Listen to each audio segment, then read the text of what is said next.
It was Christmas night. The church echoed with bells. People stood with heads bowed in prayer. And I was standing by the back door of the church, my hands trembling, because I knew that if I spoke even a single word today, either the truth would live or I would die. Before me stood the same church where 60 years ago a body had fallen and it had been called an accident. The bells rang. 1, 2, 3. Each bell struck my heart like a hammer. I saw a face in the crowd. White hair, trembling hands, but the eyes, the same eyes. My breath stopped. It was him, the man who had killed my brother, the man the house of God had protected, the man who, even after 60 years, had come to celebrate Christmas. In the pocket of my coat was an old piece of paper, stained with blood, 60-year-old evidence. My mother's voice echoed in my ears. Don't speak the truth. These people will not let you live. The bell rang for the last time. The priest said, "Today we celebrate a day of joy." And in my heart I said, "No, today is the day of truth." But this did not begin this way. This story began long before that night, when I was young, and Christmas still meant happiness to me. At that time I was only 20 years old. We were poor, but our hearts were rich. My mother used to clean the church. My father set up the candles. And my brother, he was the happiest of all. He used to say, "On Christmas, God sees everyone as equal." If only that were true. That year the church was lavishly decorated. Important people had come. Expensive coats, shining cars, and those smiles behind which intentions were hidden. We were told, "Do not go into the back room." And from there, and indeed, we did not go into the back room. Because poor people are not used to asking questions. We do what we are told. At that time, we had no idea that keeping some doors closed does not mean that something sacred lies behind them. Sometimes the truth is hidden there. We lived in a small house. Water sometimes dripped from the roof. Old nails lined the walls. But our hearts were at peace. My mother woke up early, made bread on the stove, and then went to the church. She used to say, "My daughter, cleaning God's house is like cleaning the heart." My father's hands were always filled with the scent of candles. He did not speak much, but when he smiled, it felt as if the day had brightened. And my brother, he was different from all of us. My brother was not just a laborer. He dreamed. He would say, "One day I will study so much that people will take my name with respect." I laughed. Mother placed her hand on his head, and father silently kept watching him. Christmas was his favorite day. He said, "On this day, rich and poor stand in the same church. God does not separate anyone." If only I had stopped him that day. That year's Christmas was not ordinary. The church was more decorated than ever. Big cars were parked outside. From those cars stepped people we only ever saw from afar. Their clothes carried perfume, and in their eyes was that coldness that reminds a poor person of their place. Mother whispered, "Stay quiet today. Important people have come." We were given specific sections in the church. The front rows were not for people like us. My brother was assigned work in the back, candles, the storeroom, and that same back room. Laughing, he said, "Why are you scared? It's Christmas." But in his laughter I felt a strange fear. As the night went on, the church kept filling up. The bells were ringing, prayers were being recited. And then, for a moment, my brother's eyes met mine. He wanted to say something, but then he looked away. That was the moment when my heart said, "Something is wrong." Just then, a man arrived, a long coat, a heavy voice, and command in his eyes. He said to my brother, "Come to the back room. Now." My brother paused. He looked at me, and he said the same sentence that still echoes in my ears. "I'll be right back." I tightly gripped my mother's hand. Something inside me began to break.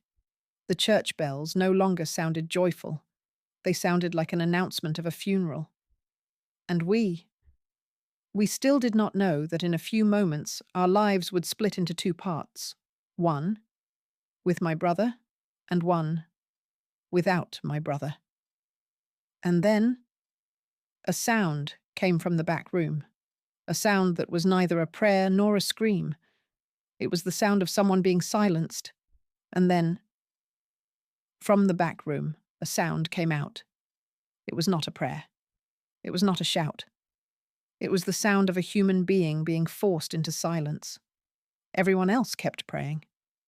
Heads bowed, eyes closed, but my body went cold, because I knew that sound was my brother. I turned toward the door. My feet moved before my mind could stop them. My mother pulled my arm. "Stay," she whispered. Her fingers were shaking. My father didn't look at me. He was staring at the altar, as if looking at God would make the fear disappear. The bells rang again, loud, sharp, cruel. And in that noise, the sound from the back room was buried. I stood there, frozen, watching people smile, watching candles flicker, watching joy perform on command. And behind that door, something terrible was happening. I could feel it. You don't hear screams with your ears alone. Sometimes you hear them with your bones. Minutes passed, or seconds. Time stopped meaning anything.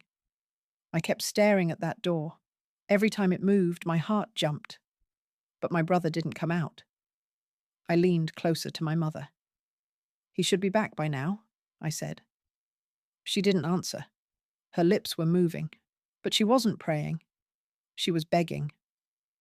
Another sound came, this time quieter, like something heavy falling against the wall. I took one step forward. That's when I saw him. A man walking out of the back corridor. Tall, broad shoulders, expensive coat. His hands were clean. Too clean. His eyes met mine for half a second, and in that moment, he knew. He knew that I knew something was wrong. He walked past me as if nothing had happened, as if Christmas was still intact, as if no life had just been broken. I tried to move. My legs wouldn't listen. My chest felt tight, like the air had turned solid. I whispered my brother's name. No answer. The service ended. People hugged. People laughed. People wished each other Merry Christmas. I didn't hear any of it. I ran, straight toward the back. The door was slightly open. The light inside was dim. The room smelled wrong. Not like candles. Not like wood. Like metal. And fear. "Brother?" I said. My voice came back to me, empty. I stepped inside, and that's when I saw it. A chair pushed aside, a broken candle holder on the floor, and red stains. Not enough to scream, just enough to tell the truth. My brother wasn't there, only his scarf, the one my mother had stitched by hand. It was lying on the floor, torn. I picked it up. And that's when I understood something that changed me forever. If my brother was gone, he was taken, and whoever took him had permission. Footsteps came from behind me. I turned. My father stood there. His face had aged 10 years in one night.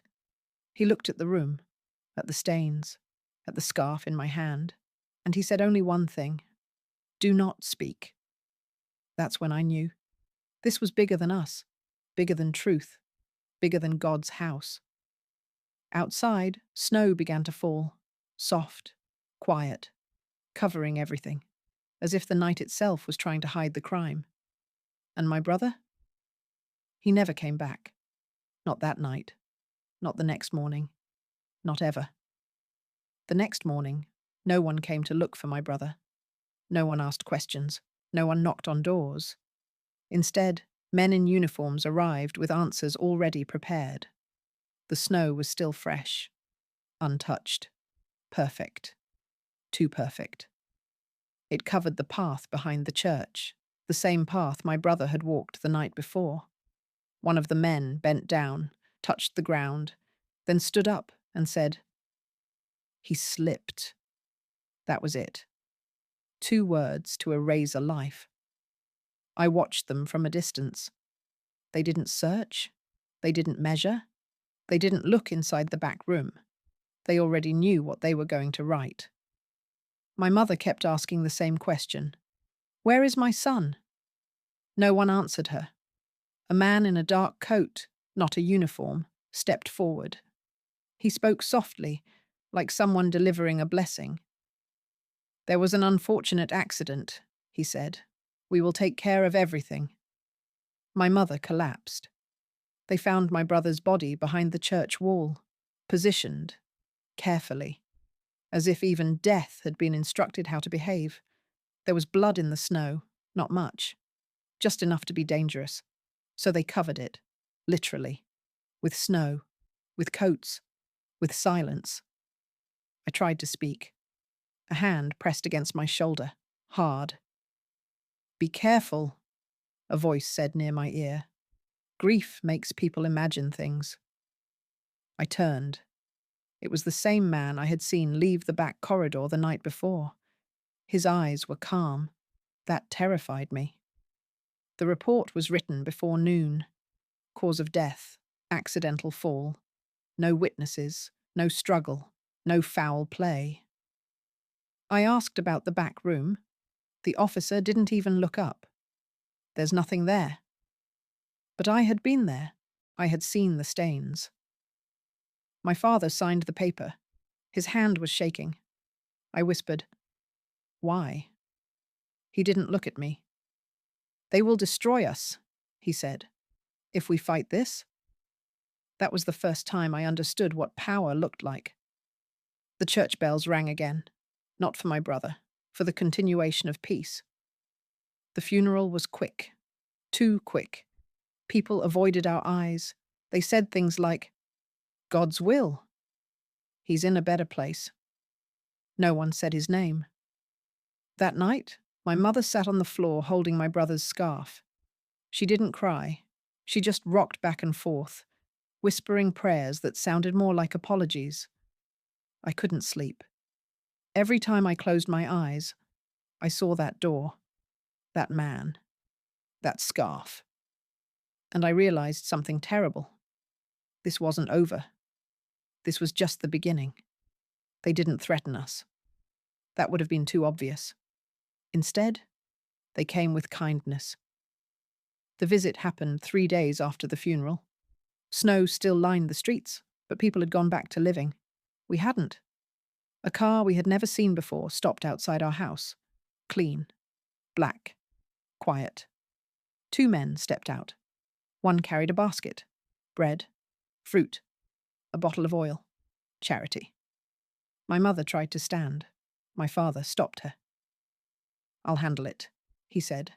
His voice sounded older than his body. The men smiled. They spoke gently. "We are from the church," one said. "We came to see how you are holding up." Holding up. As if grief were a shelf.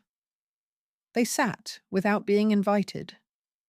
One of them looked around the room, at the cracked walls, the thin blankets, the empty chair where my brother used to sit. His eyes stayed there a little too long. "We understand this is a difficult time," the second man said. "Confusion is normal after a loss." Confusion, that word again. He leaned forward. "Sometimes pain creates stories." My mother's hands began to shake. I spoke before my father could stop me.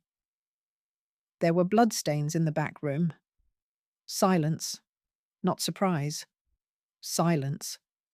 The first man smiled, but his eyes hardened. "You shouldn't burden yourself with such thoughts," he said. "It's unhealthy." Then he placed the basket on the table, slowly, deliberately. "This is from people who care about you," he added, "who want you to be safe." Safe. The room felt smaller. The second man stood.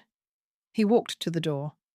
Before leaving, he turned and said, "Tragedies can repeat themselves when families refuse to heal." That night, my mother packed away my brother's things, not because she wanted to, because she was afraid. My father burned the scarf. The smell of wool filled the room. I watched the thread curl into ash. That's when I understood. They weren't just protecting a lie. They were teaching us how to forget. But forgetting is a skill I never learned. After that night, our home began to feel different. Not because it had changed physically. The walls were still cracked, the floorboards still creaked, the cold still seeped through every corner. It was something else, something invisible. People stopped visiting us. Neighbors who used to bring small gifts, who used to smile and wave, suddenly looked the other way. Even the church, once a place of warmth, felt hollow and distant. My mother withdrew further into herself. She spoke less. Her hands trembled more, and every time the mail arrived, she would look at it with fear, as if every envelope carried judgment. My father spent hours at the window, staring at the snow-covered street, as if watching for someone who would never come. And I began noticing small disappearances. At first, they were almost invisible.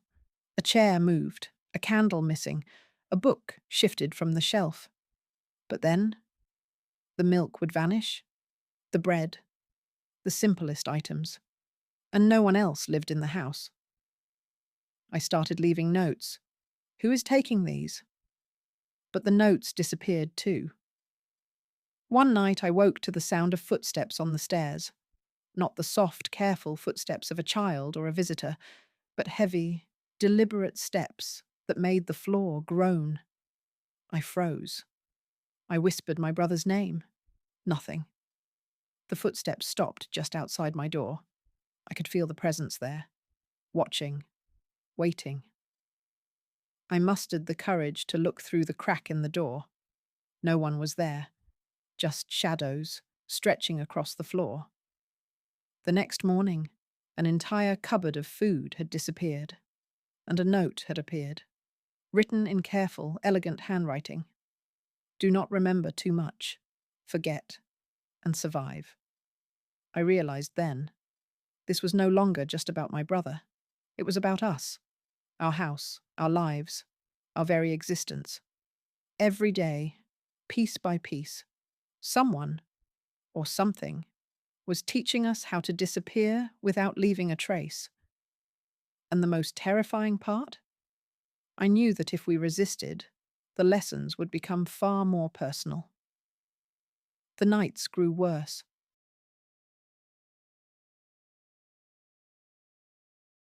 I froze. My heart pounded. Every instinct screamed to run, but something held me there. The shadow didn't move closer. It didn't retreat. It simply waited. I blinked, and in that instant, it was gone. No sound, no trace, just an emptiness where it had stood. I didn't sleep that night.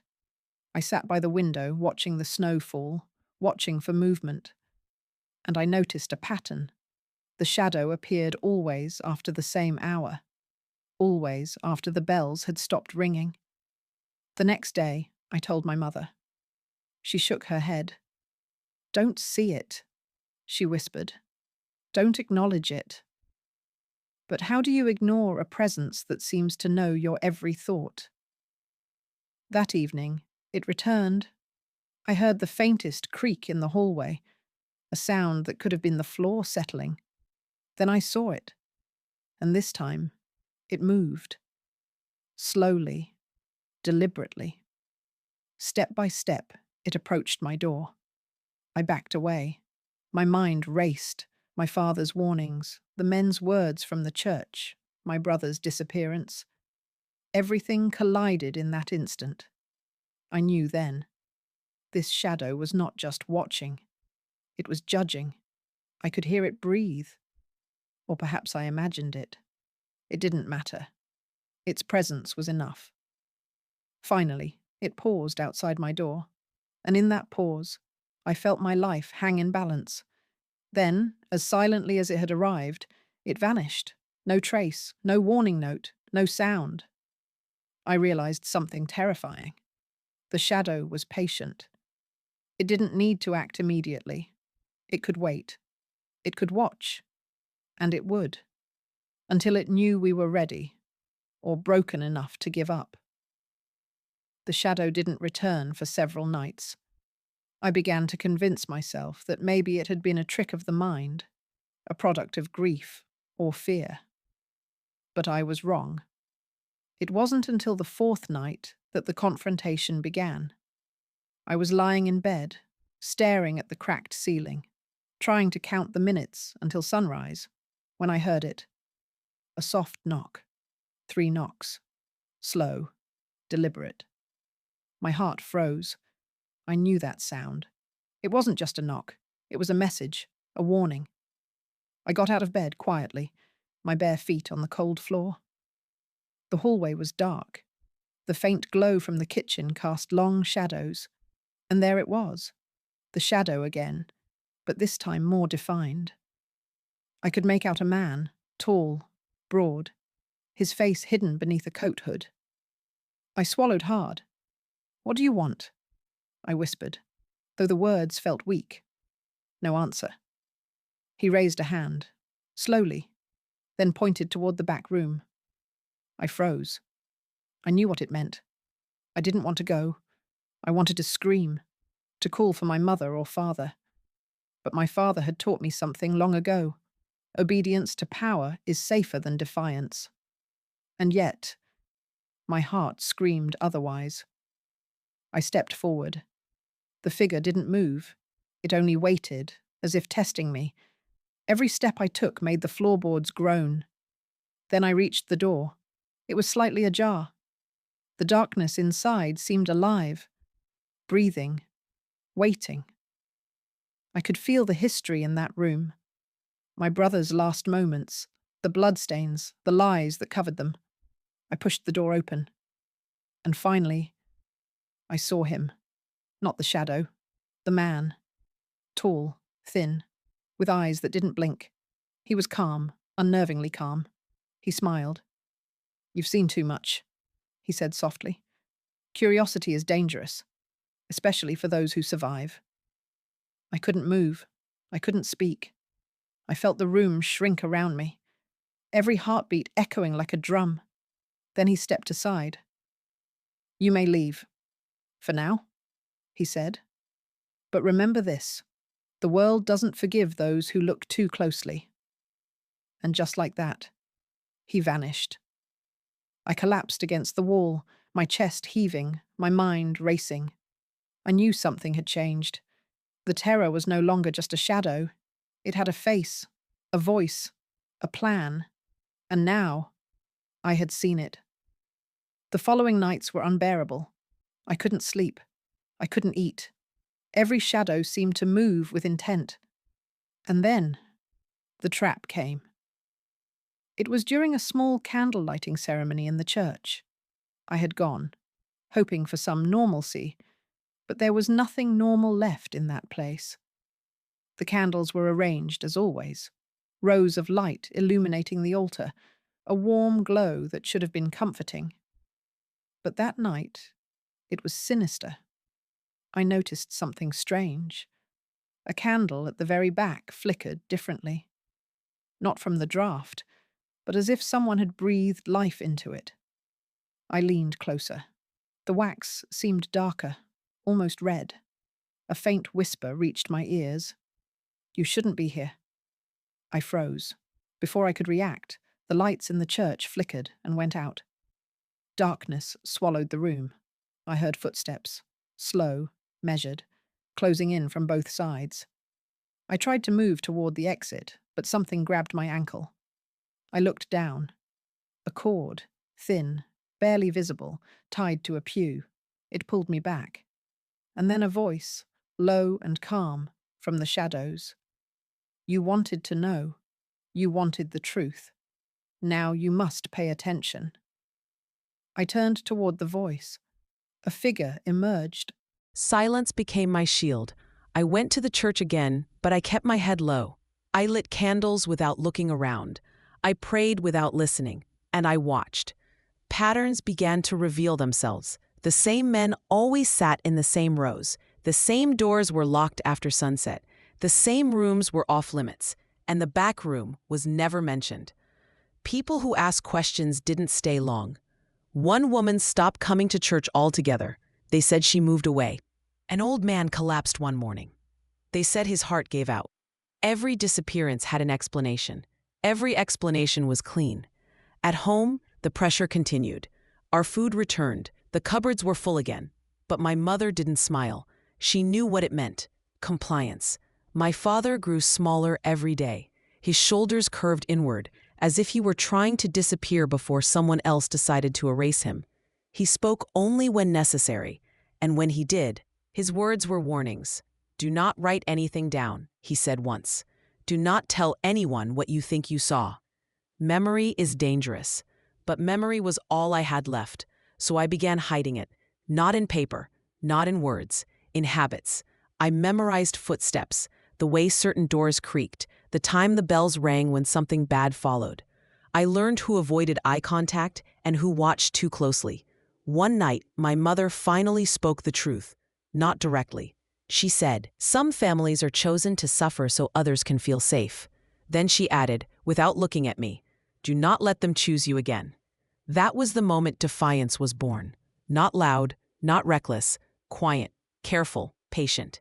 Because if silence was their weapon, I would learn to use it better than they ever did. Silence teaches you where to listen. And when you listen long enough, you start hearing things others have trained themselves to ignore. I found the evidence by accident. Or maybe nothing about that place was ever an accident. It was late afternoon. The church was nearly empty. Only the caretaker was there, moving slowly, keys hanging from his belt like a warning bell. I waited until he left. Then I went somewhere no one ever went willingly. The old storage basement. The stairs were narrow. The air smelled damp, like time had been rotting there for decades. This was where broken furniture lived, where discarded things were sent to be forgotten. Just like my brother. I wasn't looking for proof, not consciously. I was looking for quiet. But quiet has a way of revealing secrets. Behind a stack of old hymn books, I noticed a wooden box. Small, locked, and covered in dust thick enough to hide fingerprints. My hands trembled as I forced it open. Inside were papers, not official reports, not church records. Personal notes, names, dates, times, written in careful handwriting. And then I saw it, a date, the night my brother disappeared. Next to it was a word that stole the breath from my lungs. Resolved. There were other entries, other names, other dates, all marked the same way. Resolved. I wasn't alone. I felt it before I heard it. A shift in the air. A presence. Someone was standing at the top of the stairs. I didn't turn around. I already knew who it would be. The caretaker's keys jingled softly. "You shouldn't read things that were never meant to be understood," he said. His voice was calm. Too calm. I closed the box. Slowly, carefully, as if the papers inside could hear me. "Those names," he continued, "they belonged to people who asked the wrong questions." My heart pounded. "And my brother?" I asked. Silence. Then he served a purpose. That sentence changed everything. I realized then this wasn't one crime. It was a system. A machine that required sacrifices. And my brother had been one of them. I left the basement with the box hidden beneath my coat. My legs felt weak, but my mind was clear. For the first time in years, I wasn't afraid of the truth. I was afraid of what would happen if I didn't use it. They knew. I could feel it the moment I stepped outside the church. The air was heavier. The bells rang longer than usual. And the smiles I passed were too careful. Christmas Eve arrived quietly. The kind of quiet that only exists before something breaks. I hadn't planned to speak. Not loudly, not publicly. I had planned to disappear. But the box under my coat felt heavier than fear. And then I saw him. He was sitting in the third row, older now, weaker, but the eyes were the same. The eyes that had looked at me 60 years ago and decided my brother's life was acceptable collateral. The church was full, candles lit, voices singing, children smiling, a perfect cover. The priest began his sermon. Christmas, he said, is about truth, sacrifice, and light. My hands stopped shaking. That was the moment. I stood up. The sound echoed louder than I expected. Heads turned. Whispers spread like breath on glass. I have something to say, I said. My voice didn't tremble. That surprised me. They tried to stop me. A hand reached for my arm. I pulled away. No, I said. You've had 60 years. I opened the box. Papers fell onto the floor. Names, dates, lives. Resolved. I was 19, I continued, when my brother was taken from the back room of this church. You called it an accident. I looked directly at him. It wasn't. The room froze. No bells, no singing, only breath. These papers, I said, list everyone you decided was expendable. Everyone who saw too much, asked too much. I held up my brother's scarf. What did he see? Someone screamed, someone cried, someone ran. The man in the third row stood slowly. He didn't deny it. He only said, "You don't understand what you're destroying." I nodded. I do. Police arrived. Not the ones from before. Different uniforms, different eyes. Someone had called them, not me. Someone else had finally decided to stop being silent. They took him away, they took the box, they took the lie. The church bells rang again. But this time, they sounded different. Not clean, not holy, honest. I walked outside. Snow began to fall. Soft, quiet, but it didn't cover anything. I'm 60 now. I don't know how many days I have left, but I know this. Silence is not peace. It is permission. And Christmas is not about pretending light exists. It's about choosing to let it burn.